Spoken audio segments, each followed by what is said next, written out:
Disclaimer. The content shared on the Roadmap podcast is for informational purposes only. While we aim to provide valuable insights through conversations with experts, including doctors, psychologists, authors, and others, please note that the topics discussed may be sensitive or triggering for some individuals. The information provided should not be construed as professional advice or treatment. If you or someone you know is experiencing distress or mental health challenges, we strongly encourage you to seek help from a qualified professional. The views and opinions expressed by our guests are their own and do not necessarily reflect the views of the Roadmap podcast or its creators. Listener discretion is advised. Hey everyone, this is Jonny Lobos from the Roadmap podcast. And today I'm incredibly fortunate and lucky enough to have a mentor, a good friend, and actually my mental fitness coach, Mark Freeman, on today. For those of you who don't know, Mark is, in my opinion, a mental fitness specialist. He's the author of the book that you can buy in Australia called The Mind Workout. I believe in other countries it's known as You Are Not a Rock, plus lots of other different various titles. Mark runs perhaps the best paid Instagram subscribers page where he answers questions weekly. He also does live Q&As on YouTube. So it's an absolute honor to have my good friend, Mark Freeman, on the podcast. How you going, Mark? Oh, it's going well. Thanks for having me, Jonny. It's an honor to be here as you're getting started on a kind of a first episode of a new adventure. So yeah, thanks for having me on. It's an honor. Nah, it's been really, really awesome. And so when I had the idea of Roadmap, I thought to myself, like, I have to get Mark on because, as you would know, with my other podcast that I do with my friend Shane, the Serve podcast, I mention you heaps. And so lots of my clients and lots of my friends and family always ask me about who Mark is, a person that I talk about a lot. And the cool thing about Roadmap is I will now get to interview guests in great detail and discuss like their journeys and the tools that they're providing to help people, struggling or dealing with complicated things, or as we just call it, life. And you definitely played a large role in helping me start my own recovery with, say, mental health issues or mental illness. So if you don't mind, Mark, if you want to give yourself a little intro about how you essentially stumbled across mental fitness, how you wrote your book, anything that you might have struggled with, and how you got to this point today. Sure. It's fascinating. A moment ago, we were talking about, where we kind of were at as like teenagers. And even, I was sharing about that, a story about driving across Australia when I still had lots of compulsions, and really struggled with intrusive thoughts at the time. And I never would have expected to be in a place where I am now. So one, not struggling with things, but also exploring that journey with other people. So it is really amazing to be able to talk about this stuff, because I guess now it would be more than a decade ago. I struggled with pretty severe mental illness. I picked up a bunch of diagnoses. I was diagnosed with addiction, depression, and OCD, and generalized anxiety disorder. I used to spend hours of my day on compulsions. So just repeating things over and over again, checking things, ruminating, and they were all over the place. Like I was sharing about the driving story because I used to not drive because I was terrified I had run over somebody or I was going to hurt somebody. I used to do things like just stand in front of my stove and watch it because I had all these rituals to make sure it was turned off. But then eventually I was so disconnected from reality, I would go through all the rituals, I could touch it, I could feel that it was off, I could see that it was off, and then still I would be having this kind of panic attack, certain I must be missing something, like something could go wrong here, so I've got to just watch it. There were all sorts of compulsions. I wasn't using knives anymore. I was only eating frozen food because I had all sorts of fears around it being tampered and poisoned with. I was convinced people were trying to poison me. My life it was in a state that was not good. Okay. I was increasingly separated from reality. And eventually, and so at that time, I still saw everything as very normal and necessary. Eventually, I figured that there was something wrong. And I went and I tried to get therapy a couple times. Eventually, I landed with a great psychologist. And I Okay. learned that all of those things I was doing, I didn't actually have to do them. And that was terrifying because in my entire life, I'd never not done all of those compulsions. But then I started that journey of learning how to make changes and to have difficult feelings, have anxiety, have intrusive thoughts, and not need to control them.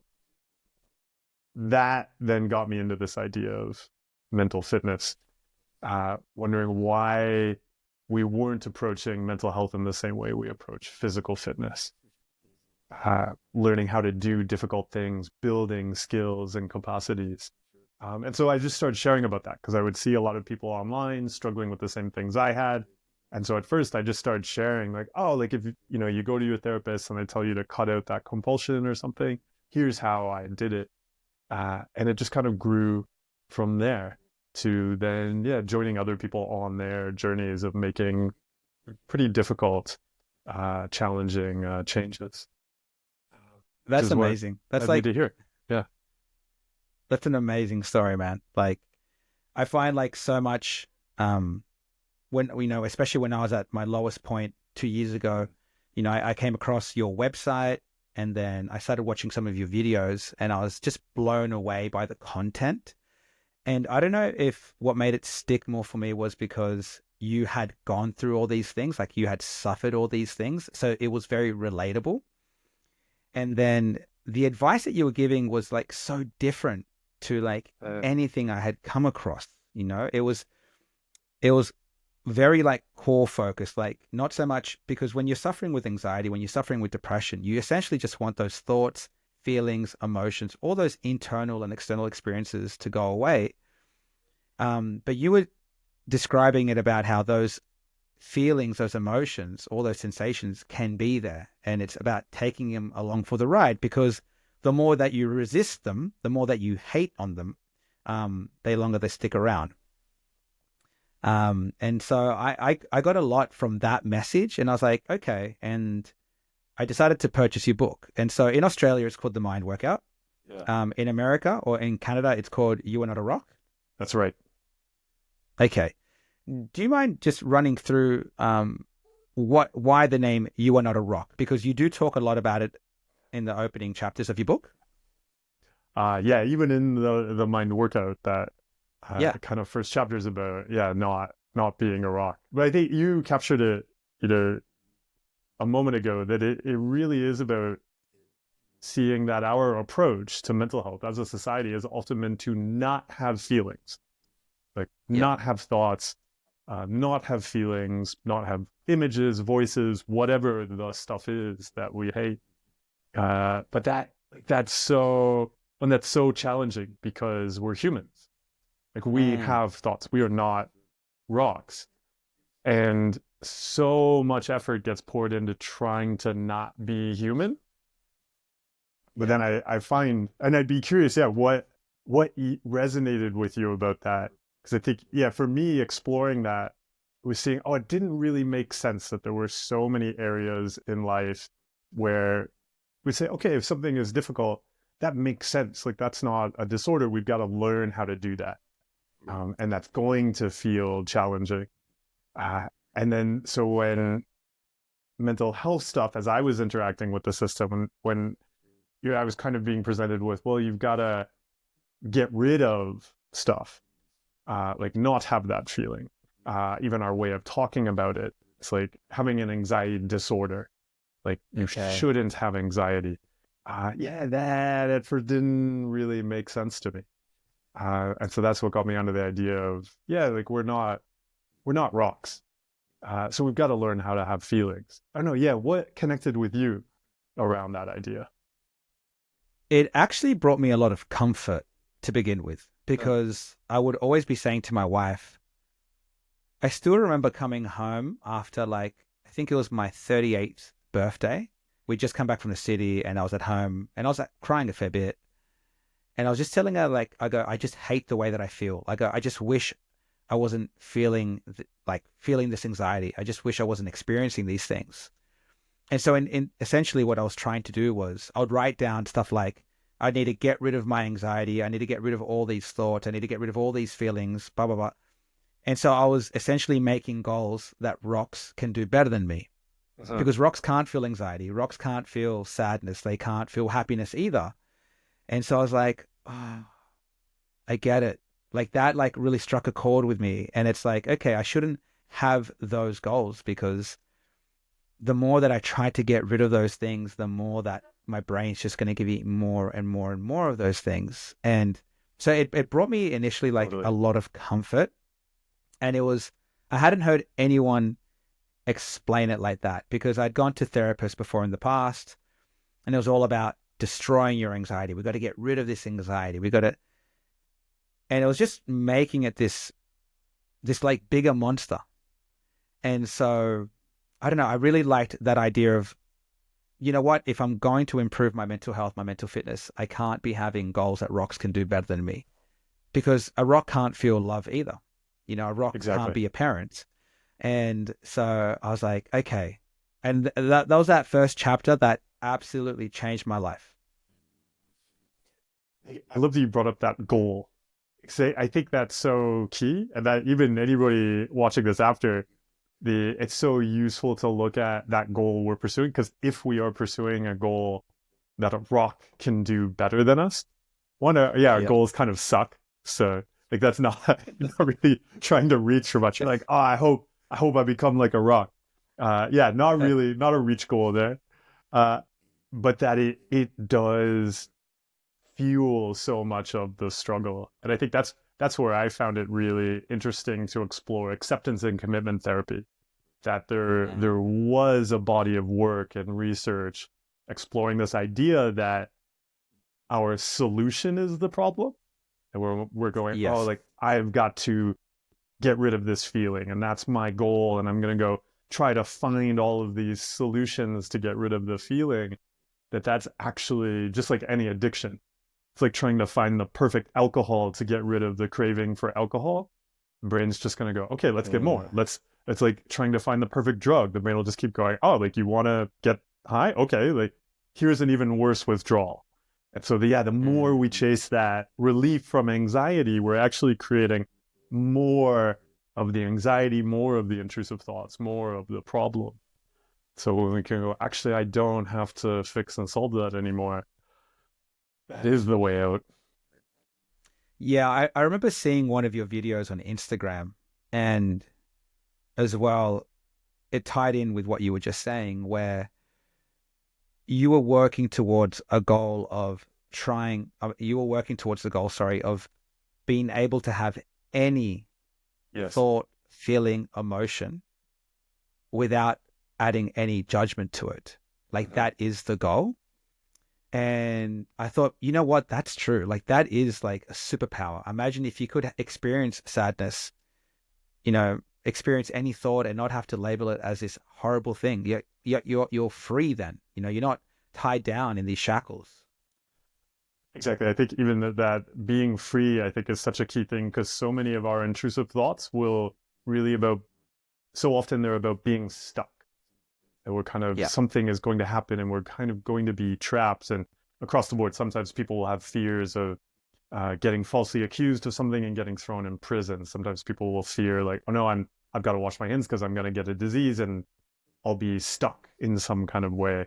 So many things, existential fears, so many of them come down to that fear of being stuck.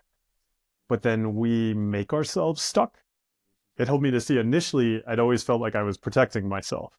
I would kind of put down a wall and be like, okay, I've got to avoid that because that's dangerous. And then I put another wall down. I've got to avoid that. That's dangerous. And I really thought I was protecting myself. But eventually I was just trapped. What I thought was protecting me eventually became this cage that was trapping me. Sure. When we can have any thought or feeling, then really we are actually not stuck. we can step into an experience. And like you were saying there, I think one of the amazing things is that then we can have like a bad feeling. We can feel loss. We can feel sad. And that's part of being human. But then also we can feel really happy and celebrate that too. So I find on this journey, I think sometimes when people first hear about these things, they think it means being robotic, or like Yeah. if we're not going to be reacting to feelings. Oh, like I'm some monk living on a hill somewhere. But actually, I find it's the opposite. It's that then we can have big feelings because they can be there, and we can still go and do the things we want to do. So it actually frees us up. Okay.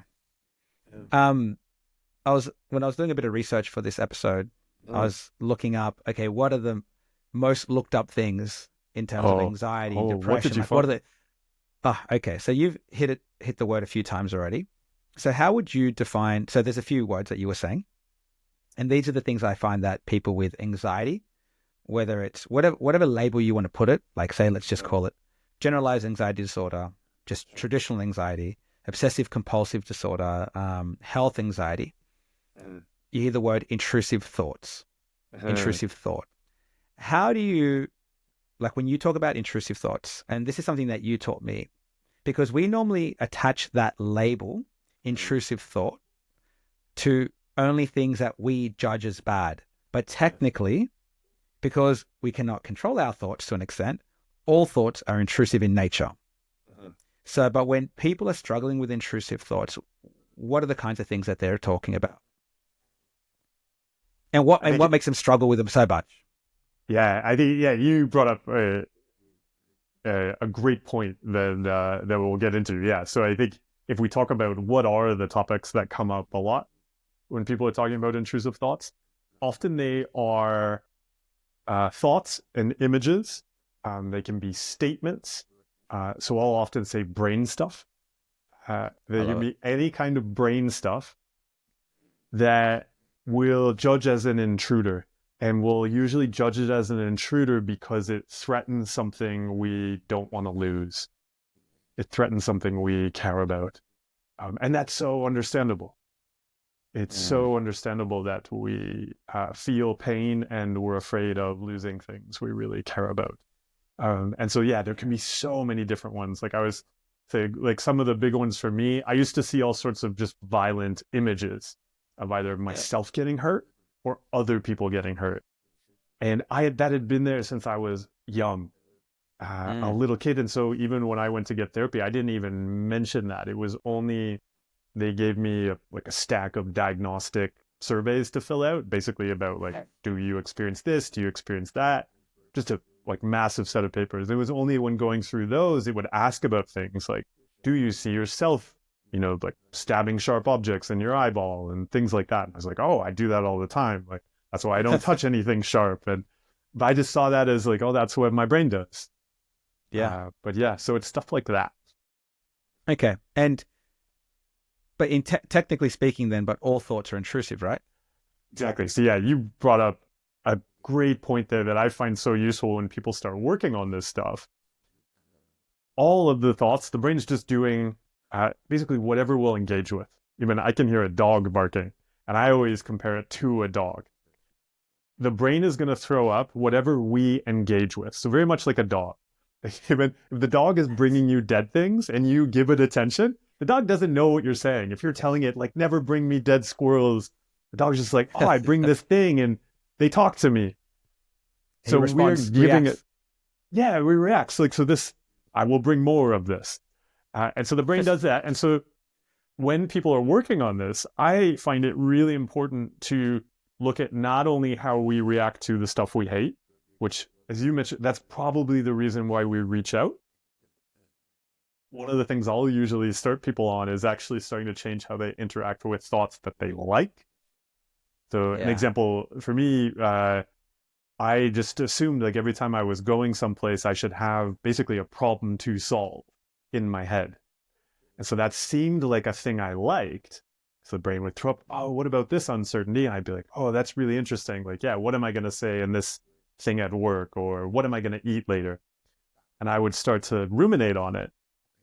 But then if it threw up an intrusive thought, which was also an uncertainty, like what if this terrible thing happens, then it's very difficult not to interact with that, right? Because I've been teaching the brain for hours the rest of the day that if it throws up an uncertainty, I will interact with it. So yeah, when we start to work on this stuff, it's really across the board. We are changing how we interact with thoughts. One of the easiest places to start will be thoughts that people like, rather than the stuff we see as more threatening. I think that's weird because, again, in the mental health context, we've often been like, there's intrusive thoughts and like they're bad, and then everything else is good. Yeah. But no, it's not like that. Well, this leads into the next question. Well, the next topic that I see come up all the time, and it's rumination, like rumination. Yes. And I remember something that, because essentially rumination is we're just constantly problem solving in our head. We're just going over things over and over and over again. And I remember during a coaching session with you, you said, and I saw you share this as well in a video on your live Q&A, was that one of the ways that we can start to look at stopping the process of ruminating or rumination is thinking about the things that we do like to think about continuously. So I used to love driving around in my car. I used to love thinking about scoring like a winning goal in soccer. I used to love that. Or like when I'd go to bed, I used to love, I don't know why, imagining I was in a forest doing like martial arts. Okay. Yeah. And then I started to think about, well, my brain's not, you made this point, sorry, I can't take credit for it. You said this, is that the brain doesn't distinguish between the things that you like or you hate. And what I'm doing is I'm training my brain, I'm training myself to just spend time in my head the whole time. Rather than being present in the moment while I'm driving my car, I'm training myself to just continually spend time in my head. Is that what is that how you would view ruminating or rumination? Absolutely. Yeah, you gave great examples there too. I used to do the thing with kind of lying in bed and even think about like, what's the thing I'm going to think about while I just lie there? And then we wonder later, like when we can't get to sleep, like, oh, like, why is that? But like, we've probably often invested years of practice and like teaching the brain, like, hey, if there's nothing to do, let's do something, like come up with something and I'll react to it. So we build up that practice. It really helped me to see, it really helped me to look at just how I spend time and energy in life. A component of that is how we spend time and energy in our heads. But we're also changing what we do outside of our heads. And it can be useful to bring those two together because sometimes we'll see them as separate. People start to say, oh, I'm making all these changes outside of my head. Like I'm not doing compulsions physically, but I do all these compulsions mentally. And really starting to approach what we do inside of our heads the same as what we do outside of our heads. Yeah. And so even seeing how, I find it really useful to see how we do the things in our heads the same as like scrolling. Because we'll start to do things like, okay, I'm not going to scroll on my phone anymore. And just sit there in our head and like, I don't know, like replay conversations or like run through random things to do and uncertainties. And it really helped to consider what I was doing in my head as though it was something physical. Like, yeah. If I'm, so like you've been saying, like, if I want to explore mindfulness outside of my head, what does that look like inside of my head? Or if I'm only going to do one activity outside of my head, okay, well, what's that look like to do inside of my head? Because yeah, we just love like spinning the rat wheel up there. Yeah. But it feels weird at first, not like, how do you find it feels to not constantly do something in your head? Well, I'm still really shit at it. I'm still growing. I'm still trying to grow. Human. I'm still trying to grow that muscle. But and this we'll definitely touch on this a bit more later on because this is going to reach into things like mindfulness. But it's weird, right? Because we are in the most interconnected ways. Like we are connected in every way. Yes. Okay, with technology, but we've never been lonelier. That's how I see it. And so we can't just do like one task. It's like you can't even just drive your car. You have to listen to a podcast. You have to listen to a show. You have to listen to the radio. Again, I'm not applying judgment, but it's just, you can't just prepare your dinner. You have to be cutting all your vegetables while you're watching YouTube. Yeah. You can't sit down and just have a cup of coffee or eat a sandwich. Again, you got to be with your phone, texting friends or scrolling on TikTok. And so what we're doing is we're literally just training our brains to be constantly stimulated and distracted. And then the second that stimulation is taken away, we're like, shit. And then we're stuck with all this stuff in our head that we've been trying to just filter out, just trying to mute. And so I've started getting a lot better at it though, man. Like I still am not that great at it, but I have been making now a bit of effort. I'm seeing it as like exercise for my brain with the rumination, because I do struggle with OCD. I struggle so I struggle with OCD. So I'm trying to now, when I'm driving my car, I'm not listening to anything. And I'm just looking at it as brain training. I'm like, you know what? I'm just going to enjoy this drive for what it is. And I'm just going to practice. Or even like, say, if I'm vacuuming now, I'm not listening to music, or if I'm cooking something, I'm just trying to be really present with what I'm doing and not like watching something on YouTube. I'm just like focusing on my senses. What does the vegetable look like? What does it smell like? Can I hear the sound, when I'm cutting it? So just thinking about all those different things, just bringing my awareness back down. Compulsions. This one is a big one. So what are compulsions and why do we do them in terms of, let's just say like in mental health, like say someone that's got anxiety or depression, what is a compulsion and why do we do them? So I define compulsions very broadly. Okay. I define a compulsion as anything we do to cope with, check on, or control anxiety, uncertainty, and other feelings we don't like. So emotional feelings, physical feeling. So it's very broad. I don't define it by things that trouble us or things that we might put in some kind of clinical category. It's about trying to fix and control feelings.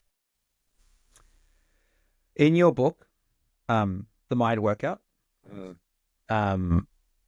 you compare, because you just mentioned that compulsion is anything that we do to get rid of an unwanted feeling. Yes. In the Mind Workout, you mentioned how if someone is going to go do yoga to try to get rid of their anxiety and their stress, that's the same thing as like, say, someone like taking drugs to get rid of a feeling that they don't want to experience. Obviously, it's like the gravity of those things are different, but it's the same mechanism. Like you're just trying to get rid of an unwanted experience, correct? Exactly. And even an example I'll often give there is how so often, because we'll be kind of mean to ourselves, we'll not treat ourselves with kindness and respect, we'll only give ourselves things that are useful to us or enjoyable when we feel terrible. So we might say, like that example there, like, oh, I'm stressed, I should go to yoga, I should go meditate, I should go have a holiday.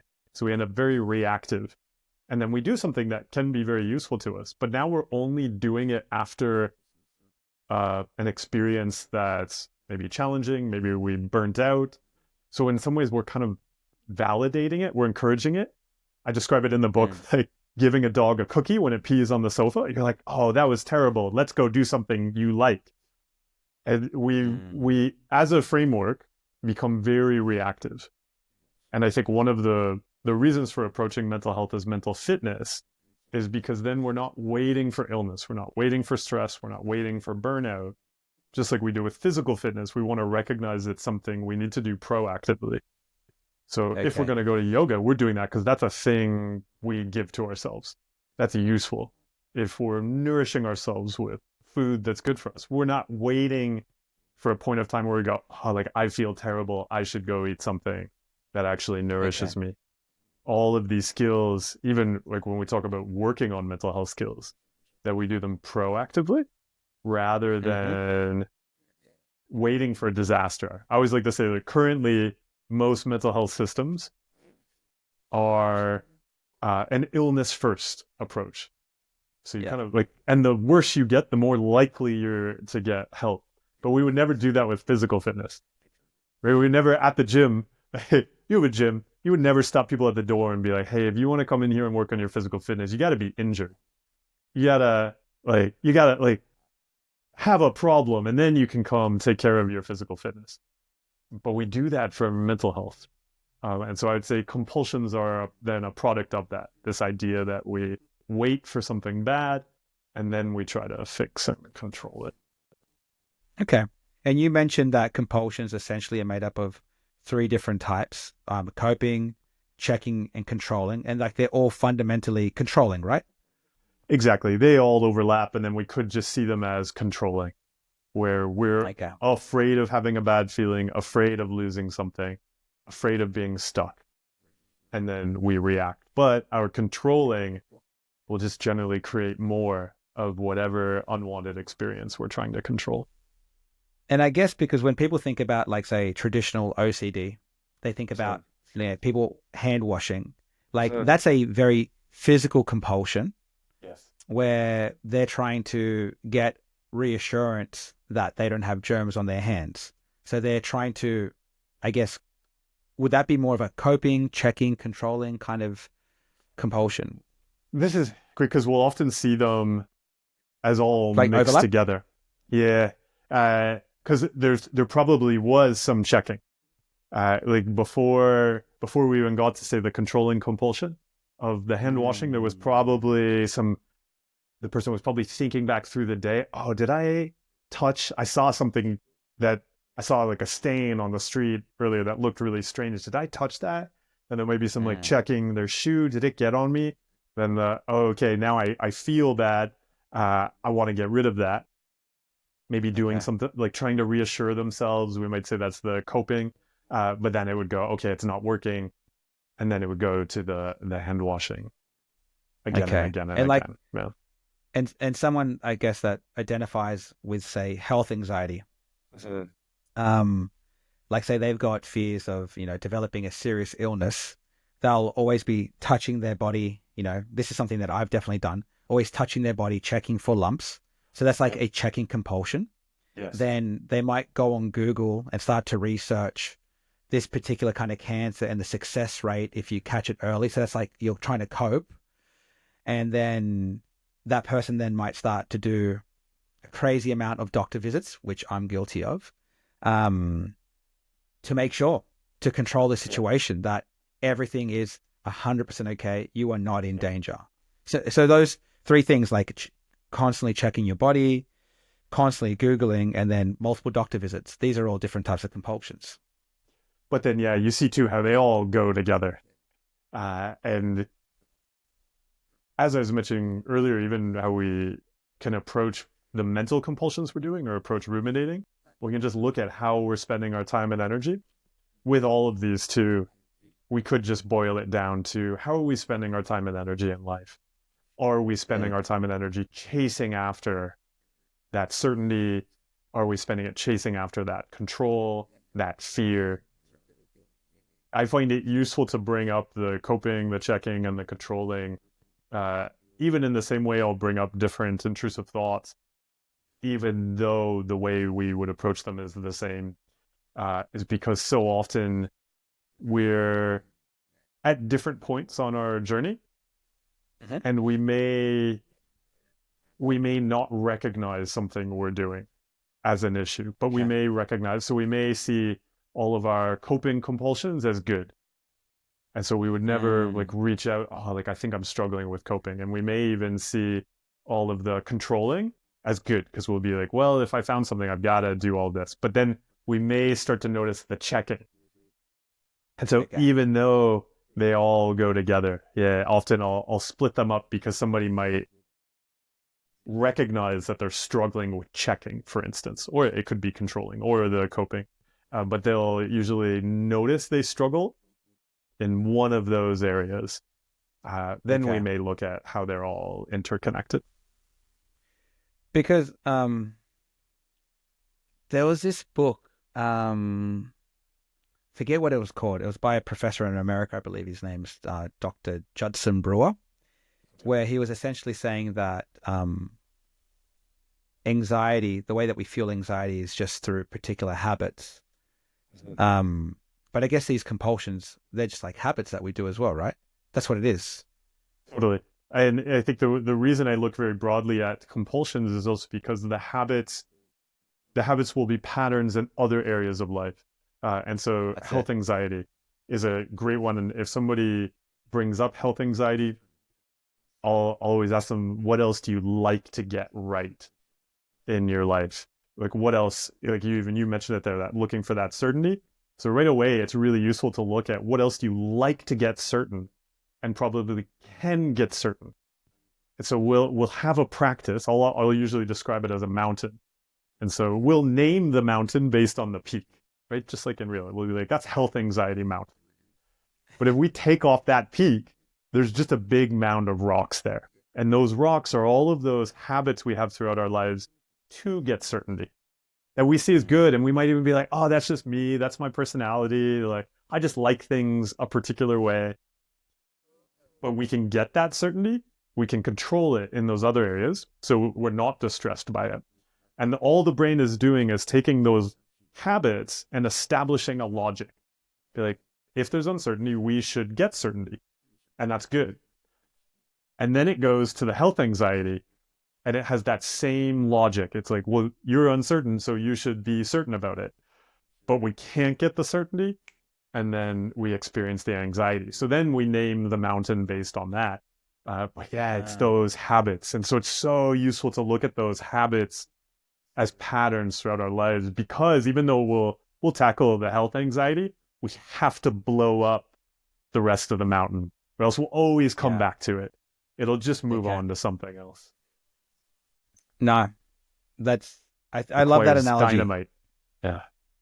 Because those symptoms are the peak, but there's something beneath that peak that's much larger than that little tip that we see. Totally. All right, beautiful. So another key thing that I always see, and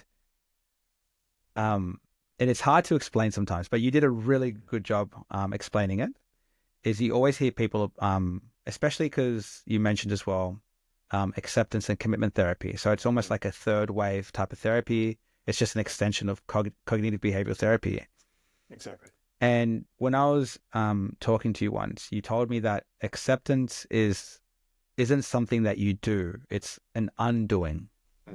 So, because, people might just be like, you're in this shit situation. You just have to accept it. And you're like, okay, how do I accept it? And you might be like say someone's struggling with intrusive thoughts. You're like, hey man, you just got to accept it that you have intrusive thoughts. And so that person goes, all right, I accept the thoughts are there. Why haven't they gone yet? Yeah. And it's like, that's a really weird way to describe or define acceptance. So when you say that acceptance is an undoing, what do you mean by that? And how do we apply that? So I think you gave the perfect example there, is that we struggle with it often because we're trying to use it like this magic soap. Like, if I learn how to do special acceptance, I'm going to get rid of the thoughts. Which, just as you point out, is a really weird way to accept something. Like, it is like inviting somebody over to our house and being like, you are welcome to be here. When are you leaving? I have accepted you. Why are you still here? That's not, we're not accepting that person. We're not accepting that thought. It can really help to see that we're already amazing at acceptance. There's things we accept all the time, and we don't do something to it. If we're walking past garbage in the street, we don't have to stop and shout at the garbage and be like, I accept you, and like, I am not garbage because I saw you. And if we're doing that, we're not going to have a great walk, because we're probably going to see lots of garbage. We're going to start to think about the garbage more and more, because again, we're giving that attention to it. It's thinking about the brain like a dog. we're just teaching it like, hey, you should watch out for garbage because I want to stop and shout at it to reassure myself I'm not garbage. Okay. If we want to accept it, we're going to give our time and energy to wherever we're going. If I'm walking to the grocery store, acceptance is going to be walking to the grocery store. All of the judging and hating and controlling and trying to accept and give time and energy to the garbage, that's the undoing. I don't have to do any of that. I can drop all of that. And I can give my time and energy to the thing I care about. And so that's what we can do with the thoughts. Like, they can be there. If we accept something, yeah, it's welcome to be there. And I don't have to do anything with it. It is really challenging though at first, because often, right, and even I think I was the same way, and I think it is for a lot of people. When we start to notice we're struggling, we see the symptom as the problem, and all we're looking for is that special magic soap to clean it away, so we can be rocks, not have feelings, not be human. But that is the thing we're looking for. I don't know, like, how, as you've been exploring acceptance, because what do you think is most challenging about getting that undoing, or is most like effective at understanding it? From my experience, what I've noticed is I find that what makes acceptance harder is the judgment as well. Okay. Yep. And I kind of tied them in. So for an example, when I was struggling a lot with intrusive thoughts, I'd be like, how am I meant to accept this if the shit in my head is absolutely disgusting? And then again, reading your book, you're like, judgment is the first compulsion. Yes. And so if I'm judging on this shit that my brain is creating and I'm labeling it as the worst things in the world, it's like, how am I going to accept it? And so what I found was that it really helped me because you taught me that, your brain, it's just a thought like provoking muscle. Its job is literally just to make thoughts. Yeah. But the problem is that we identify and tie our soul, ourself, to our brain. Like, we think we are our brain. And if you do that, and then you're like, well, look at all the shit that I'm creating, and then you start to judge it as horrible, you're never going to arrive at acceptance. And so what helped me with acceptance was understanding. Number one, I had to start to drop the judgment. I'm like, I can't hate on my brain. It's just doing its job. It's pretty shit at it, but it's just doing its job. Okay? It's like this untrained puppy. Yes. Okay? And once I started to do that, and I'm like, my brain creates thoughts like the way that my ass creates farts. Yep. I'm like, that's what it does. And when I actually realized, truthfully, like, that's what it is, I was like, okay, I started to drop the judgment. I'm like, I'm not going to start putting labels as that's a good thought, that's a bad thought, that's an okay thought, that's a horrific thought, that's a fun thought. I'm like, no, they're just thoughts. That's it. That's all they are. Once I started to do that, I felt that I could start to do the undoing. And because you mentioned as well, like, if we're just looking at this, the peak, okay, like that, like, say, let's call it health anxiety or OCD, whatever you want to call it. You got to really address all the shit underneath it. And so then what I started to do was, I'm like, man, I'm a very fucking judgmental person. I'm incredibly judgmental. And so I was like, that's contributing. Like, if I'm doing that to people, imagine then what I'm going to be doing to myself. Totally. And then I was like, wow, I need to like really start to develop the skill of not judging, but applying non-judgment. And so I started to like watch TV shows that I would never watch. Yes. So like, as a training exercise, I'd watch Sex and the City. And I'm like, fuck, I really don't want to watch this. Or then I'd watch like a horrible like TV show. I'd be like, or a movie, I'm like, man, I notice, immediately I'm like just trying to judge things. And I'm like, wait a second, can you just like pause for a sec? No one's telling you to love it. But do you have to waste your time and energy in judging these things? Because that's what I learned from you as well, was non-judgment. Non-judgment doesn't mean that you don't judge anything. It just means you can kind of choose the things that you do judge. So for an example, if I see someone across the road hitting an old lady, of course, the action is bad. That's a bad action. We can all agree on that. But if someone makes a TV show and it just doesn't, it's not the, I don't know, the genre that I like, I don't have to waste time and energy on going, I fucking hate this. I can't watch this shit. I'm going to lose it. If I do that, I'm going to apply that to myself internally. Yes. And then that's going to make acceptance so much harder, because I really struggled with that part. I really struggled with someone being able to explain acceptance to me, because they were explaining it as like, accept it. You're here. There's nothing you can do about it. And it's like, okay, that might work for someone who's not very judgmental. But if you're incredibly judgmental and you hate on things that, like, you hate on feelings or emotions or experiences that you cannot stand, man, that's not going to work very well. So we need to address something behind that. And that's where, like, I learned a lot from you in that sense. And this is actually something I've never even really spoken to you about too much. But you teaching me non-judgment is actually what led me as well to get my beliefs back in faith and religion. Because I was like, where have I seen this non-judgment stuff? And I remember I was like, oh, yeah, I used to, like, you know, read the Bible or go to church, and I'd always hear stories about Jesus and essentially like how judgment is an absolutely horrible thing to do. And I was like, okay. And so I started to apply all those principles from a biblical text, and I started to apply the principles from your book, and just looking at where I was judging things and seeing if I could drop that judgment, not be so harsh. Because another thing that you taught me was, let's just say someone cuts us off, we're driving. We immediately go, man, that guy's a dickhead. Like, what an arsehole. Why would we cut me off? But what we've done is we've categorized, we've judged that person completely off that one action. And what I do now, if that does happen to me, I can be like, well, that wasn't very nice. That action itself, I'm not going to apply that to that whole person. So like, if someone was to say something to me mean before, I'd be like, what a prick. I'm like, I'll just judge that whole person, rather than going, oh, that thing he said, it wasn't really nice. Like that one thing.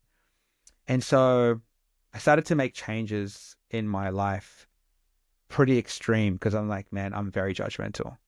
And once I did that, the acceptance was far easier, because I can be like, yeah, I can accept this because I don't label these things as bad anymore. I don't need to attach that label to it. I love that you brought that up, because if we are judging something, we're judging it as dangerous, so often we'll see ourselves as struggling with the outcome of that. Like, oh, I'm having a panic attack, or I'm super angry. Like, I have an anger problem. I have this panic attack problem. I'm always in this fight or flight mode. And so we'll see that as the problem, or we'll see it as disordered. But actually, if we look at the judgment and we look at the belief, we are having the logical reaction. Because if we said, oh, that, like, I shouldn't have that thought, because just like we'll do to other people, we'll conflate ourselves with the thought. So we go, oh, like, I had this thought that's a terrible thing, and I believe that you're a terrible person if you have a terrible thought. Oh no, I'm a terrible person now, because I've judged that thought, and I hold this belief. Yeah, that panic attack then, or that pressure to go and do compulsions to get reassurance that I'm not a terrible person, that's actually totally logical, based on the judgment and the beliefs the person holds on to. That's why it's so important, is we've got to start to look at those beliefs, like how we just conflate things together, how we've got that judgment laser vision just on full blast constantly. We're just constantly firing away, burning up. Yeah, it seems fine when we're burning up other people, but then we start to burn up the things we care about with the judgment laser vision, and then we're turning it on ourselves too.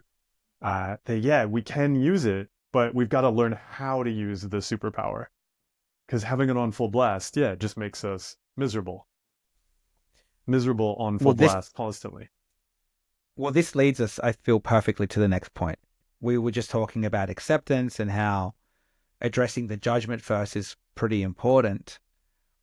Let's just say I've got a whole bunch of checking, coping, and controlling compulsions. You know what I mean? And I start to cut them all out. Yeah, Okay? I start to cut out all these compulsions. If I don't, though, address my belief systems, exactly. it's just going to continue in a different way. So I like to look at it as well, like as a flower. Let's just call it, I've got a health anxiety flower, and we cut all those Yeah, compulsions out. yeah, But I haven't done anything about the belief systems. So for an example, let's just say I don't Google my symptoms anymore. I don't go do unnecessary doctor visits. I don't I don't scan my body constantly. I don't ask my friends, hey, have you ever had like this, weird rash, before? I stopped doing all that stuff. Yep. But I still hold the belief that if I have any form of discomfort, it means it's a terminal illness. If I find any unusual lump, it means it's a stage 4 cancer. If I don't change those beliefs, it's just going to remanifest, right? Exactly. And it's going to pop up as another health anxiety, but we look at even more beliefs there. Like, I can't have something interfere with a kind of perfectly clean life. So I can't have any disruption, because that's often what's kind of the larger like root or core fear there. And so also, even if like we that person just did so many compulsions, they felt like, okay, like I guess that's irrational, I'm not going to do that anymore. But yeah, they still hold on to those beliefs. It is just going to pop up in some other way. Like a really popular one, when somebody struggled with health anxiety, so they may say, okay, I'm not going to do all those compulsions anymore. That's still really anxiety inducing because I'm holding on to those beliefs about like I shouldn't get an illness. But then the brain's going to start to look for what are the other things that could interfere with our life, because that's all the health anxiety was. So often then, because the person's starting to work on their mental health, it often latches onto that, because then it goes, oh, well, what if you screw up recovery? What if you do that wrong? What if you do compulsions? Oh, now you're going to relapse. And then where before it was like, oh, I've got to check on cancer. Now it's going to be, I've got to check on relapse. I've got to prevent that. And there's so many other ways it can bubble up. So we've got to go after those underlying core fears. We've got to go after those beliefs around them. Like a belief like, oh, I can't have a disruption. Or so often there's a belief there like, I can't handle having anything go wrong. And so again, then the brain is just doing its job. Because if I believe I can't have anything go wrong, that if anything goes wrong, I'm going to get obliterated and I'm finished. Again, the brain's not doing anything disordered. It's doing its job.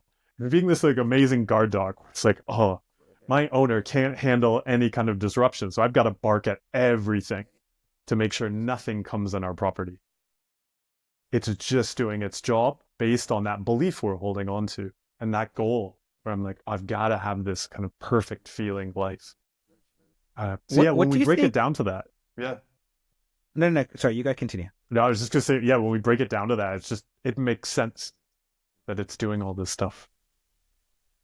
What do you think influences these core beliefs that we have, like these, let's call them unhelpful beliefs? Like, what do you think generates that? I think it's a mix of things. Sometimes we've had a difficult experience.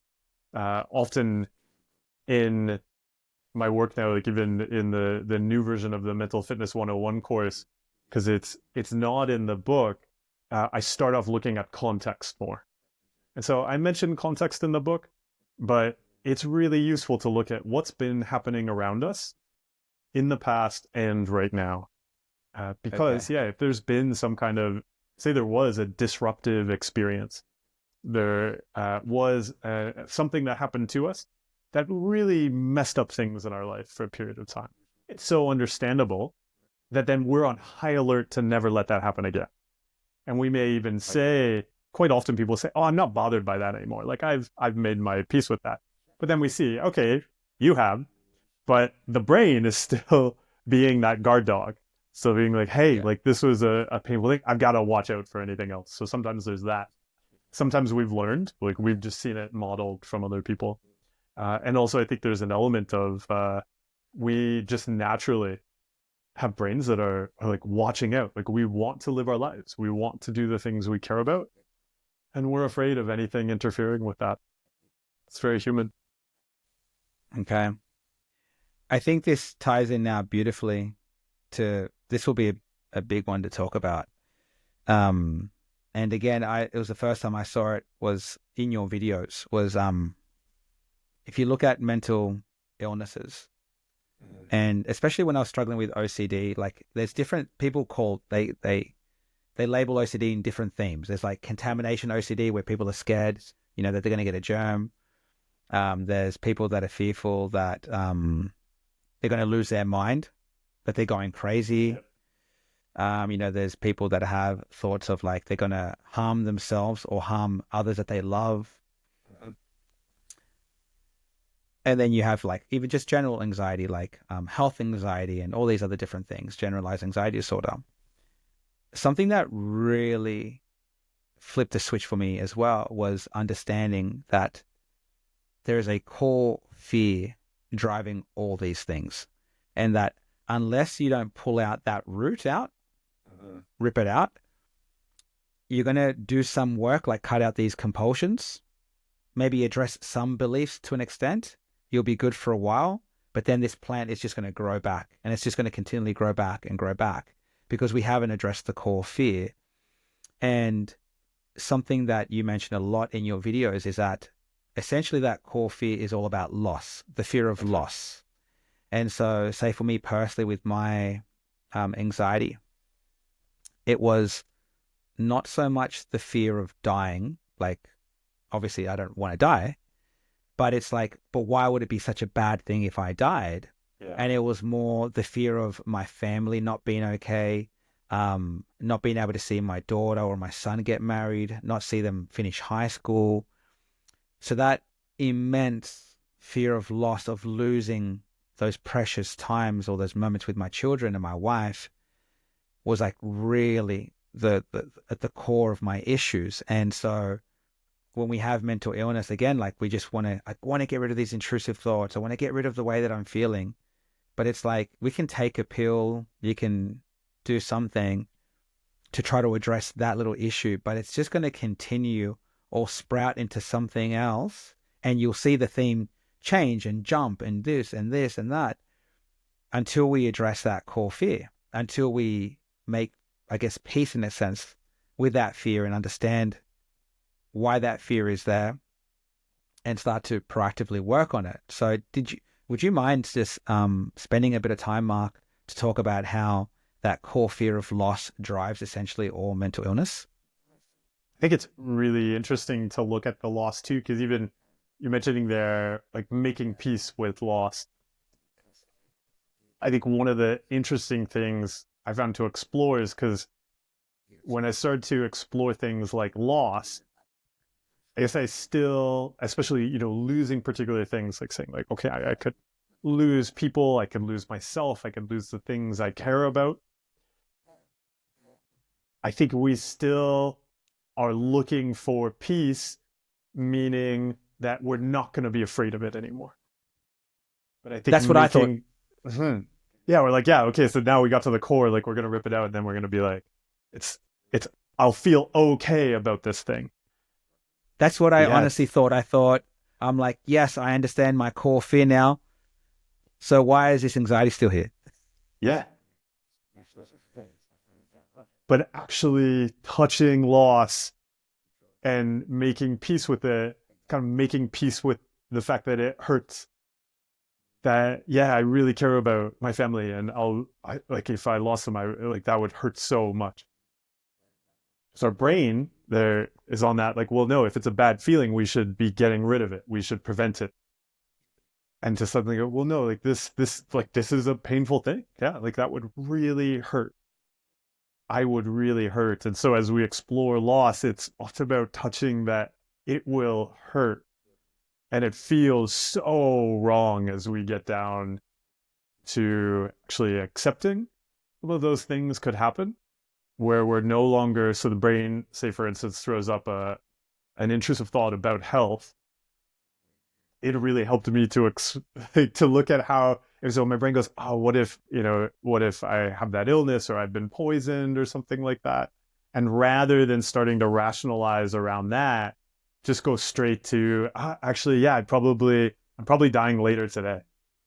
Like, so today is my last day. I don't want to spend my last day doing all of these compulsions and chasing the brain around. I guess, like, it's already done. There's nothing I can do to change it. And at first that just feels so wrong, to sit in that thing we've been trying to prevent, that thing the brain has been trying to prevent, coming up with all these different fears so we can control them, so we can get certainty. The bad thing's never going to happen. When we finally drop that and touch that, it's a very strange experience at first, because also it feels completely real, and it feels so wrong. Yeah. What have you discovered now about loss? I still struggle with this one. I still struggle with it. It's I'll be painful. honest with you. Yeah, because when I started changing and becoming more empathetic and loving and kind, it really hit me hard.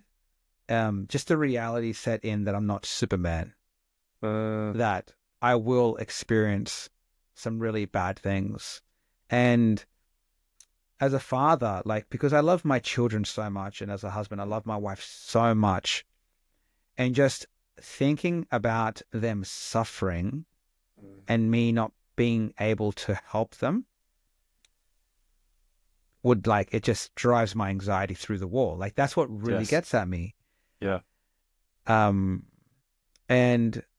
But I think what's been helping me a little bit now is I'm redefining my beliefs around that.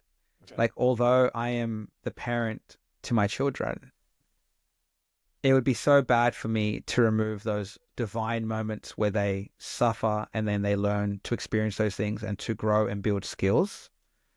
Like, if it is destined for me one day not to be here, and they're still here, it's not my job to protect them in that way. And what I'm doing is, if I then take all this anxiety and then pass it on to them, I'm actually harming them. I'm not helping them. I'm making it worse.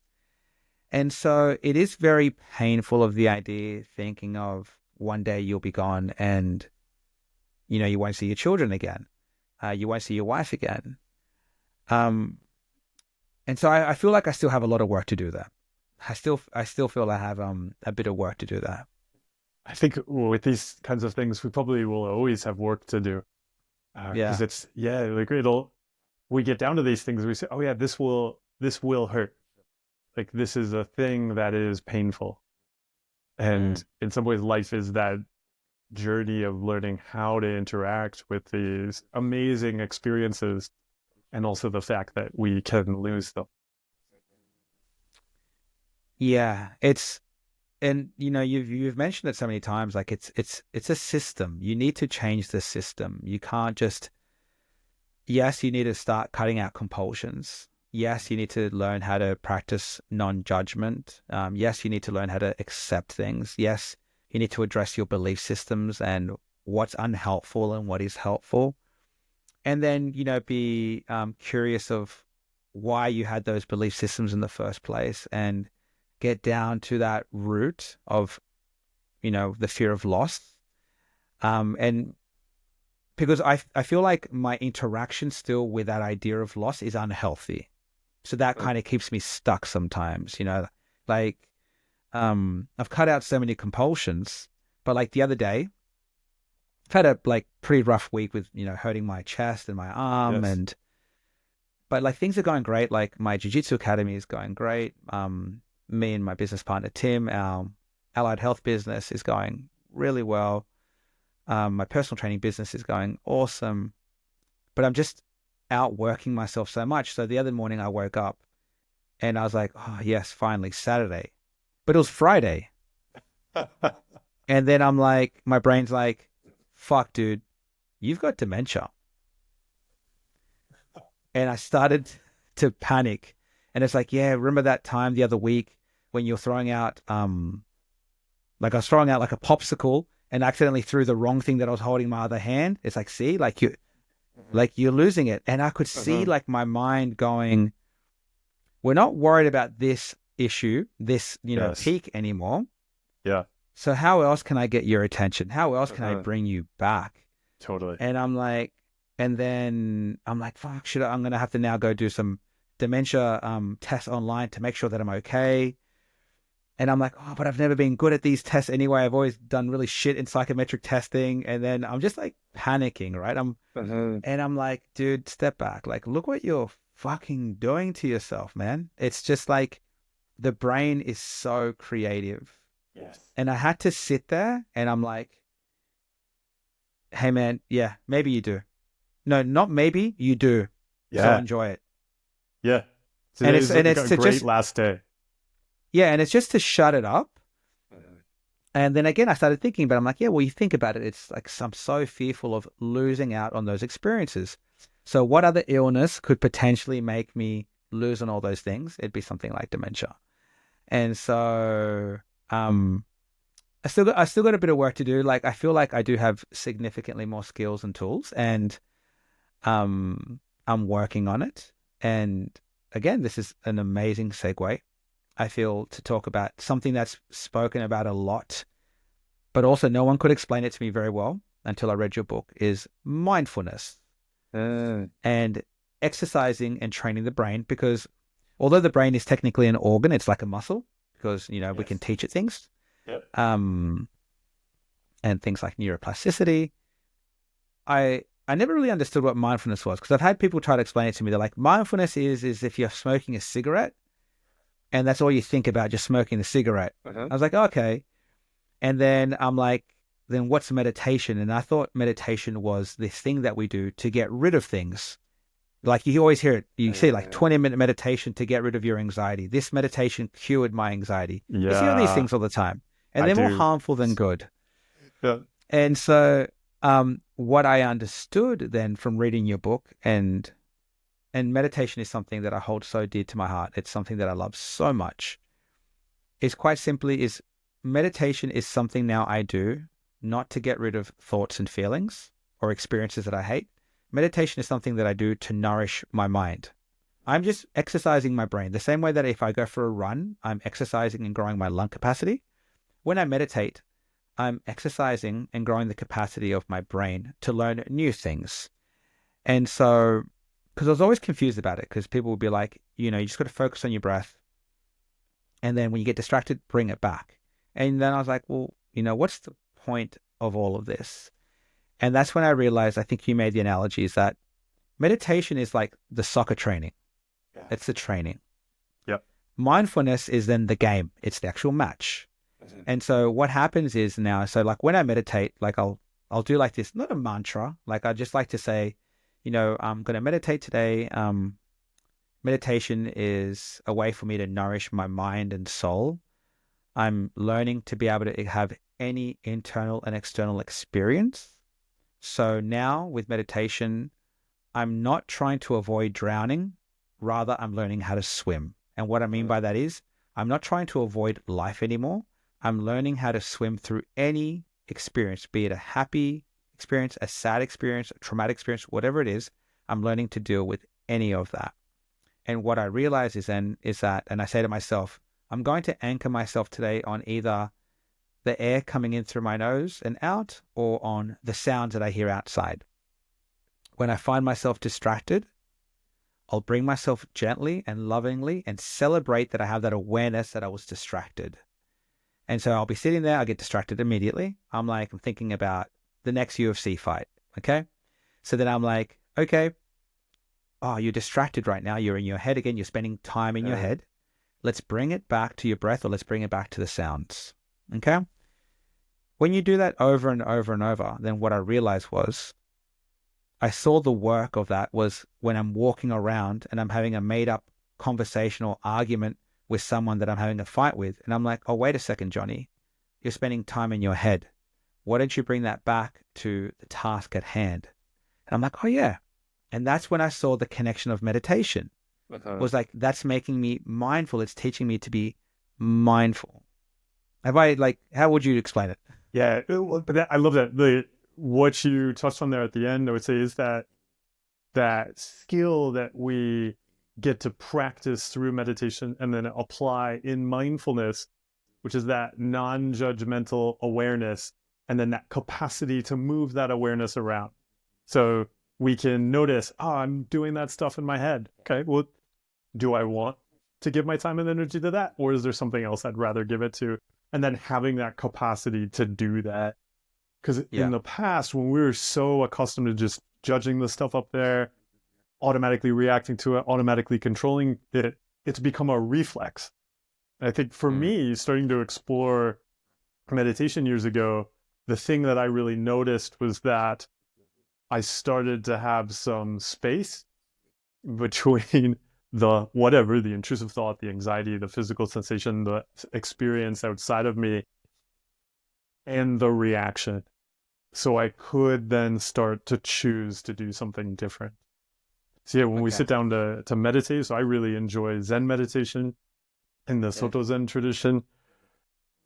Very much that's about sitting down and having experiences. So one of the experiences could be thoughts, but it could be a sound, it could be a physical sensation. It's sitting and saying, I can sit and have experiences. And all of those experiences are on the same level. There's no difference between me noticing a thought and me hearing a dog bark outside and me noticing the feeling of the mat pressing into my feet down below. And those are all experiences, and I get to choose which one I spend time and energy on, or that I spend no time and energy on them. When we start to apply that in everyday life, of course, there's understandable benefits to that. If we've struggled for so long with just automatically having an experience coming up, even if it's, somebody cutting us off in their car, or it's our brain saying, oh, you're going to jab that pen into your eyeball. And we, in the past would automatically react, be like, whoa, I would never do that, put it down. Now, we can just see those as experiences that happen. Then we can just say, do I want to spend my time and energy on those? And often we won't. I find meditation is like so beautiful. It's just such an amazing skill to start to practice, especially if you can start to see that you're not doing it to get rid of anything. Yes. But rather you're doing it to grow and build something. So again, I'm not doing meditation to get rid of anxiety and stress. I'm doing it to grow and build amazing mental fitness. And making that switch that in terms of mindset is huge. Huge across the board with all of these things. And you'll see it often with meditation, even somebody looking for like, well, what's the right amount of time I've got to meditate every day to like make the thoughts go away.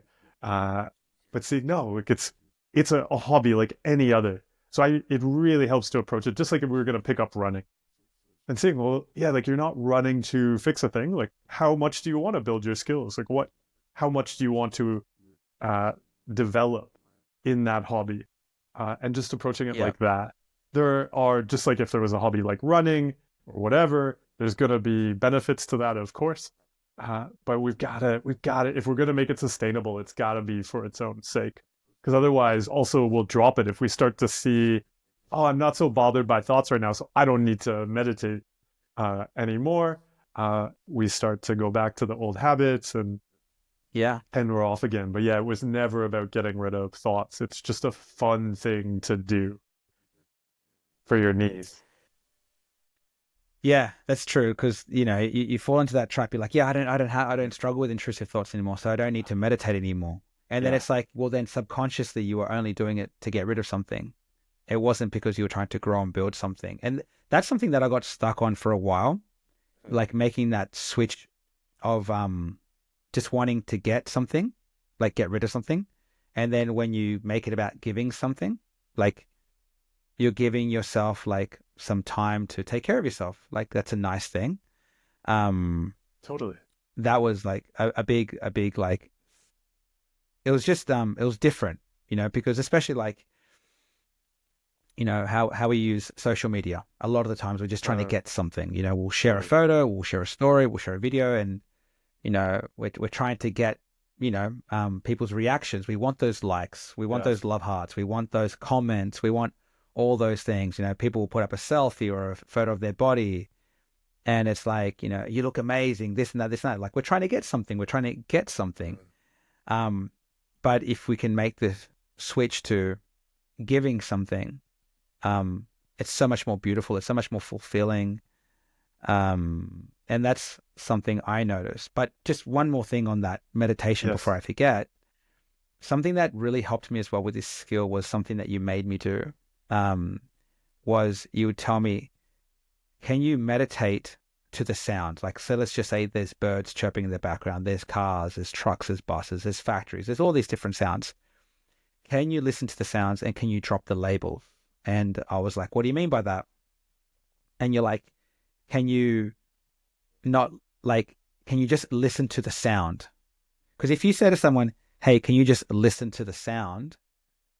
You're like, oh yeah, that's a car. And it's like, no, that's, I'm not telling you to name it. I'm not telling you to judge it, to put a label on it. Can you just listen? That was like a big thing for me too. And I was actually like I'd find myself in moments where I'm like, I'm not automatically going, that's a dog in the background. I'm just listening to the sound of a bark, and just the sound. I'm not even trying to label it even like as a bark. I'm listening to cars driving past, and I'm literally no longer labeling it as a car driving past. It's just a sound. I'm just listening. That really helped me too with the whole judgment stuff. I think there you see your skills too. Like that, stepping into something like that, I find is a kind of, it sounds so strange. I bet even a lot of people listening to this right now, if that just sounds totally wacky and strange, that's completely understandable. We get so I see it as an extension of the control compulsion that we have just naturally, and it's very understandable. It makes sense that we want to put everything in these tiny boxes and we want to label everything.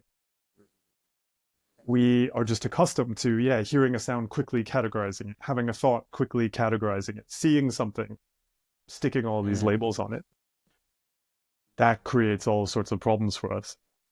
So meditation, as you explained there, can be this opportunity to sit and also not do all of that extra judging, all of that extra labeling. We can just have experiences. That starts to open up so many opportunities to look differently at many experiences in our lives we've just, I don't want to say taken for granted, more like we've put them in a category and never questioned it. And one of those are feelings. That often will have a lot of emotions. We're just like, this is a bad feeling. That's a good feeling. We didn't get any textbook explaining feelings to us. We actually have no idea that those feelings mean those things. We did have that around sounds. Probably a lot of our elementary school was just like making dog barking noises and car noises. And we did learn how to put those together. But we never learned that about emotions. And so one of the interesting things to explore is starting to say, oh, okay, actually, we could just listen to a sound and it's just a sound. We could have a physical sensation and also not automatically categorize it. It's a physical sensation. Whereas in the past, we might have gone, oh, that's pain, I should get rid of it. That's discomfort, I should get rid of it. And then we can also apply that same principle to emotions. Something that was so beneficial to me was recognizing that I was just wrong about so many emotions. And on this journey, starting to be curious about relearning emotions from scratch. Yeah. we probably won't come up with anything new for defining and labeling the car or the dog. If we start to listen to them as sounds, yeah, we'll find they are dogs and they are cars most of the time. Sometimes maybe it's a motorcycle.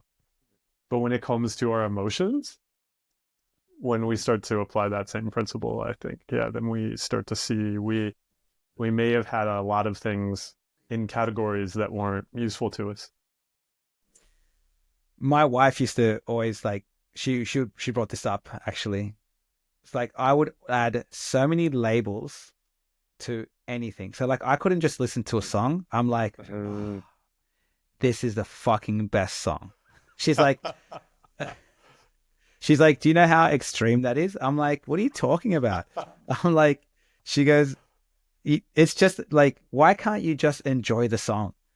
Why do you have to put all, and I was like, and it's like, it seems like harmless, but someone with anxiety like myself, I was like, oh man, I do that to everything. Like everything, and like little extra bits, like all these little extra things. I do that to everything. And so I was just like, okay. And then that actually started because we don't really, well, we like some of the same songs. Like I like a lot heavier, like, I guess like alternative music. She likes more just traditional rock or like a bit of pop.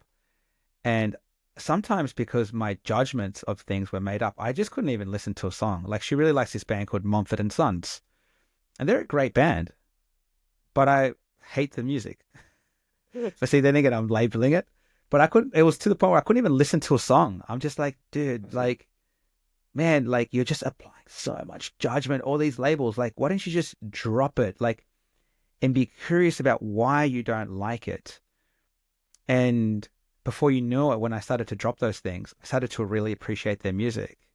And I'm like, now I like their songs. I'm like, it's funny, right? It's like, it's funny how those things work. And yeah. I think connecting that to mindfulness, one of the ways I like to approach mindfulness is that we're actually, just like acceptance, incredibly skilled at mindfulness.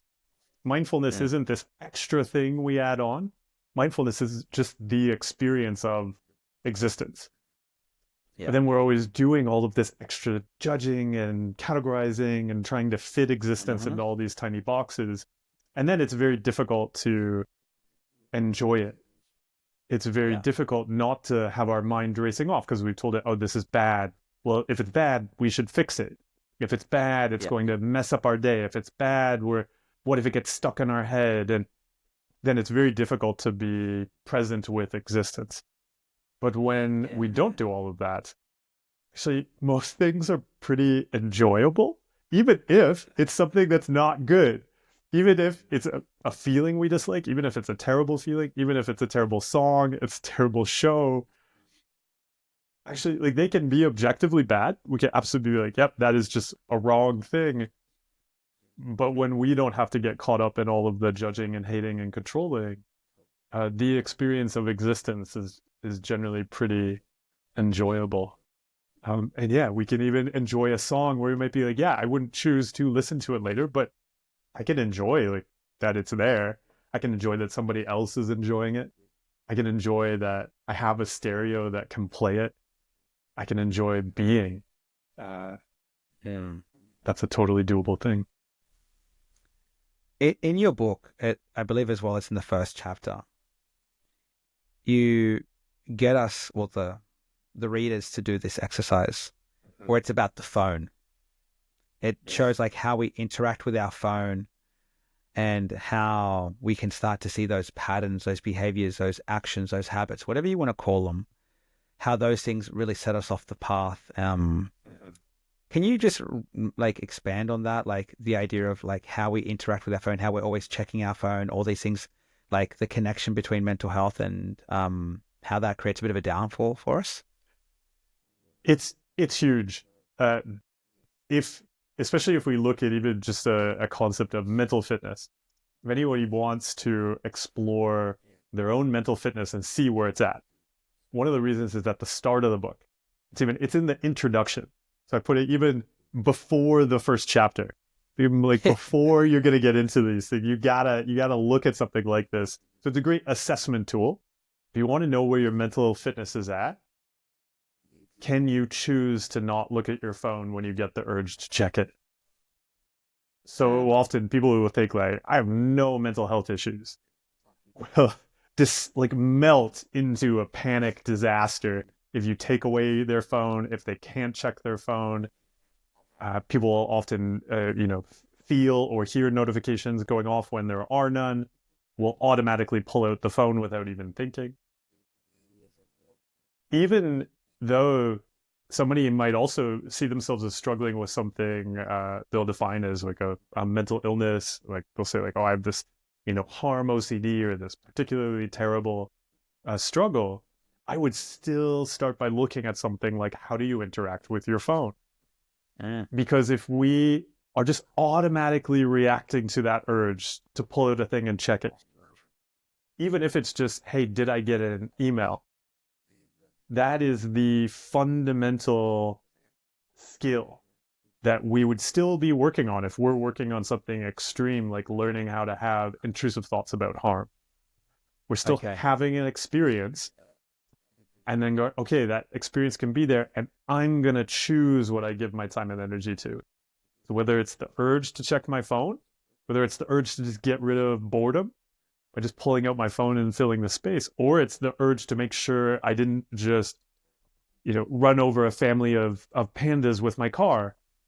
It's the exact same skill. Yeah. That's why we look at our phones or practice not looking at them. Yeah.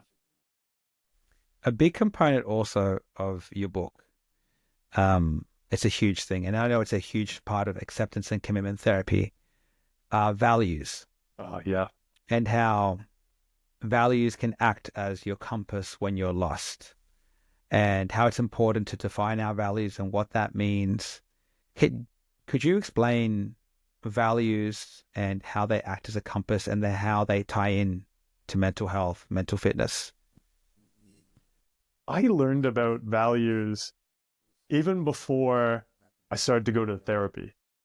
And this was I would say, a huge advantage I had when I recognized just how bad things were, is that I was working as a business strategy and innovation workshop facilitator and consultant. So often helping large organizations set values and use those values to guide actions instead of reacting to the fears that would come up when they were making changes or innovating. Okay. Because when an organization would start to innovate, they're doing something different, anxiety would start to go up, uncertainty would start to go up, and humans, it wasn't about mental illness, it was about humans. Humans, when they encounter uncertainty, they go back to what they've done before.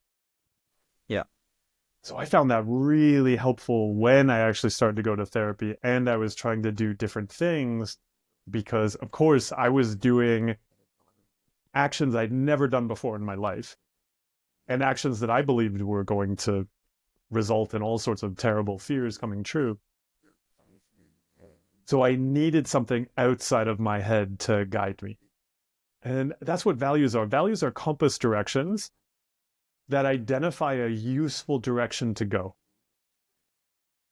So that when we encounter uncertainty, when we encounter difficult feelings, and we feel that pressure to go back to what we've done before, we can say, okay, my brain is telling me right now, I've got to go and do this compulsion. I've got to go and do this thing that feels comfortable.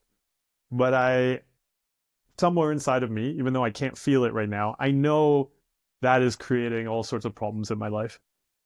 Yeah. I know that's actually going to cause the very things I'm afraid of. I'm actually going to lose the things I care about if I keep doing these comfortable habits. So I'm going to do something different. And that's where valued actions come in. And so they're about articulating very clear actions, getting them outside of our head, so that when we're having a panic attack, when we're in anxiety meltdown, we're convinced the end of the world is going to happen. We can say, okay, I know I feel the end of the world's going to happen, but I'm going to go and do that action instead. And I'm going to do it while I have this anxiety. Because as we're making these changes and taking care of our mental health, we are innovating. Yeah. We are doing things we've never done before. And so it's really important to have some supports to do that. Because in that moment, probably, I know for me, it took me, multiple times where I would just tell myself to change. But in that moment, I would always have a rational reason why I should just go do the compulsion. So yeah, it really helped to start to get those directions out of my head and then follow them like map directions.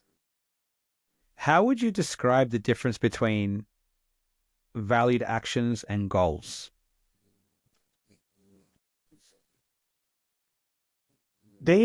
So there can still be a lot of overlap depending on how somebody will come up with them. But essentially, I always use the metaphors of hiking in the wilderness. So if we had a goal, I might have some overarching goal, like I want to go to the mountaintop. But if I just keep focusing on that goal and I'm not at the mountain, I'm just gonna feel like, like I'm kind of like I'm not there. Like the whole way, I'm like, oh, we're not at the mountaintop. We're not at the mountaintop. Oh, this sucks. I'm not there. So I might have that goal. But even if I have that goal, I'm gonna say, okay, like we are going to the mountaintop. But what are the valued actions that are going to take me there? And I'm gonna celebrate the hell out of those. They might be like taking steps where I am right now, like nourishing myself, hiking with other people, noticing the things on the path as I'm going up. And so if I practice those, I will get to the goal. So the valued actions are the things that will take us there. But we kind of set the goal and then drop it. So it's like the goal is like the destination, and the valued actions and the values are the compass that gets us there. Totally. Yep. And so even in that moment as we're hiking through the wilderness, we might not be able to see the mountaintop. We'll say, I can see that tree over there. So what's the best way to go to that tree? Yeah. Those are the actions I'm going to do. When I get there, well, maybe we'll take another look. Maybe I see, because these things will change as I'm exploring the wilderness. Maybe I see when I get to that tree that we have to cross a lake. And so my valued actions are then going to change. I need to, I don't know, build a raft, or maybe there is a canoe there. Well, now the valued action is going to be about canoeing in an effective way, because I'm going to cross this lake as I move towards the goal. So our valued actions will change based on the context in which we find ourselves. I think that's so beautiful, because like me personally, like I get so caught up sometimes in goals, and I have already this year. And then you reflect and you realize, oh yeah, I'm doing everything I can to achieve that goal, but my actions haven't been in line with my values. So for an example, I've been working like me and my business partner again, Tim, working really hard at building up some of our businesses. I've been like slamming myself into the ground, and I've been working really late, getting up really early, but I value my family so much. So I haven't been spending as much time this year so far with my kids and my wife. And then I'm like, now upon reflection, I'm like, yeah, I've got this goal, but my actions to achieve it haven't been in line with what I value. And no, that's a really good like piece of reflection that I think that I'll sit with. That skill to see that is so useful. That starting to have that awareness, like if we're out in the wilderness, being able to see where we are, and even be able to say, oh, okay, even I understand why I went off the path in this direction. Because maybe I was looking for a shortcut, but maybe it was a shortcut so I could spend more time with my family. And I go, oh, okay, well, that's useful to notice. And I can go and do that right now. Nah, that is awesome, man. I'm going to write that down. I think another like really important piece of this puzzle is that, people get really kind of like confused where to start, with their mental health journey. If they're struggling with, whatever label they've been attached, anxiety, depression, trauma, PTSD, whatever it may be. Something that you shared a little while ago And it's like something that I want to do with Roadmap as well is where our guest, leaves, the listeners like with a really great tangible tool, something that they can start to apply today, something basic. And something that I love is your analogy of viewing your life as a garden. Yes. And I know that you recently did some workshops in Europe around, um, creating your own garden, like in, getting pieces of paper, drawing it out. Would you mind, Mark, like spending a bit of time just running through how someone, you know, creates their own garden? Where do they even start? Like, what do you do? It's a metaphor that I find really useful because it gets at so many of the concepts we've been talking about, even in shifting how we approach mental health. Because again, we so often approach mental health reactively in a bunch of ways, whether it's waiting for a problem, but also we approach ourselves kind of needing to do something to earn taking care of ourselves or to earn care. But we would never do that to a garden. We would never, or ideally, not wait until the garden shrivels up to go, oh, I should go water the garden. We also wouldn't look at the garden and say, well, garden, what have you done? What have you produced for me? Make some tomatoes for me, and then I'll start to spend time taking care of you. We do that for ourselves so often. So that first shift is saying, no, if we want the garden to thrive, that is something we do proactively. We are going to plant the seeds. We are going to identify the actions that take care of it. And then we are going to practice those actions proactively. We are going to nourish ourselves. In this case, we're going to nourish our lives. So what you can do is grab a piece of paper and draw the plants in your life that you want to grow. So those are, you could look at them as the valued actions. You could look at them as the goals. There'll be a mixture of that. They're going to be particular areas. Like one might be family.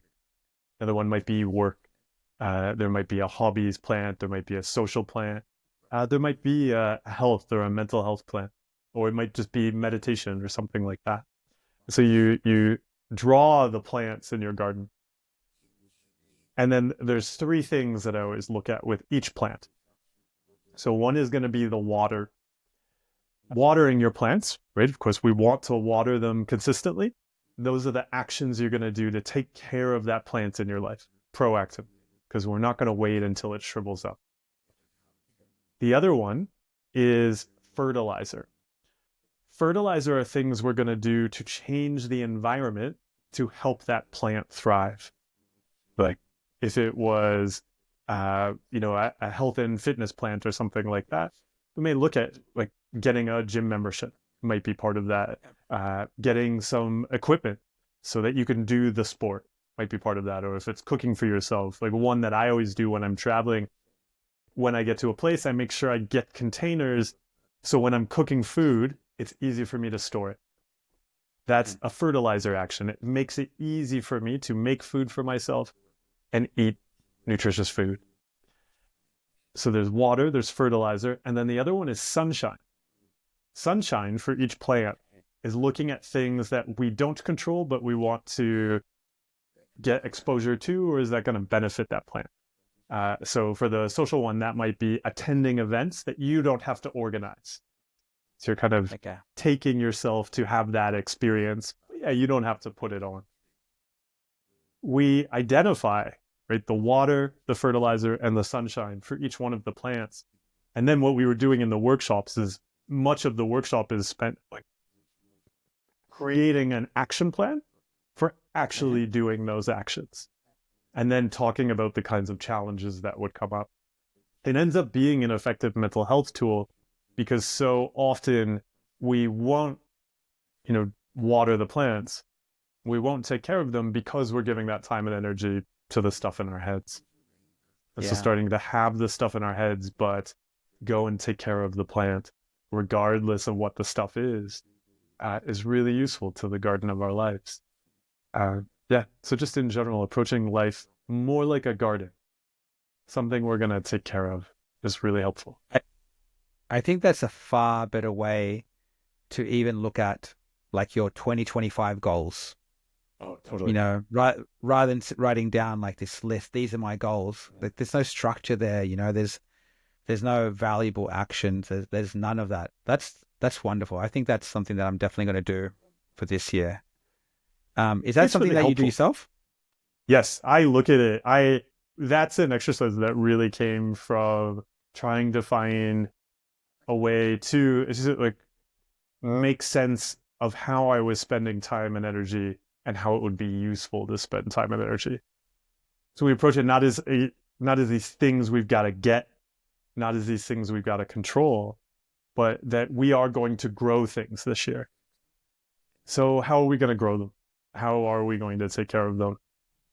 And we start doing that before there's a problem with them or before they've produced anything.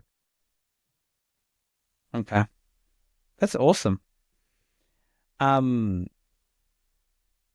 terms of your book, The Mind Workout, and I think I asked you this as well not that long ago, is there going to be a follow-up? Like, what other projects do you currently have on the horizon for yourself?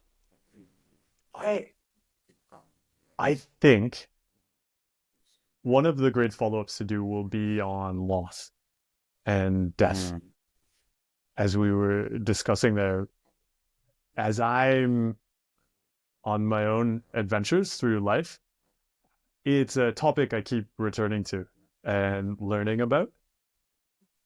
I think I'd like to do a book on meditation and mindfulness, but I think with both of these, they are deep topics. And so I actively, collect maybe stories and exercises and writings to put in them. But I think it's been great for my own journey to have that focus on like what I want to share and what I want to give. And I love books and I'll do more books. But seeing that, there's not a particular need for me to come out with another book. And I really enjoy supporting the community in all of these different ways, like whether it's making videos, working with people, the Discord server, the Instagram subscriber community, that there are all of these great ways to give right now. And so I really enjoy that too. So yeah, eventually we'll see. I would bet a book on meditation and a book on death and loss. I think that'd be amazing. Amazing. I think they'll find their way out eventually. Yeah. What? Are you? Oh no, go ahead. No. You go. You go. I was gonna ask you. I'm so excited for what you're doing through your gym, through your podcast. Now, with this one, with Roadmap starting up, the support and the skills you're sharing with others is really exciting. What do you want to grow with it? When I was thinking about creating a new podcast, the idea of doing something like Roadmap just makes me so happy. Yeah. It really does. And you've been coaching me the last 2 years, and you would know that I've grown a lot closer in my beliefs in God and Jesus. And something that really was made apparent to me was when I was thinking about what my purpose in life was. I realized I'd really like to serve. I'd really like to serve my community, serve my family, serve my friends. And the last 2 years, I went through a pretty rough time with anxiety and OCD, and I really didn't want to waste that experience, if that makes sense. Meeting people like you helped me so much, helped me tremendously. And so I wanted to create something where I have a platform where I can interview some really cool guests. They have some amazing tools to share. They're specialists in really interesting fields. And I just wanted to give more. I just wanted to really, really give more. So for me, for this year, I'm just really trying to think of what can I get? I'm just trying to really focus on what can I give? And that's the idea behind this podcast. That's the idea behind this show. And I just want to keep growing it, and hopefully people can hear these stories. People can find something useful from this, and they can start to change their lives, just because life is so beautiful. Like, life is such a beautiful thing. It's almost impossible that we exist. Like, I could have been a bus. Yeah. So, I just want to, life is just such a tremendous gift. It's a miracle in itself. And I just want to, I suffered so much, and I still go through certain moments, but I just want to help people as much as I can. And because I was like thinking for a while, I'm like, do I go back to uni? Do I want to be a psychologist? Do I want to, get into counseling? Do I want to be a meditation teacher?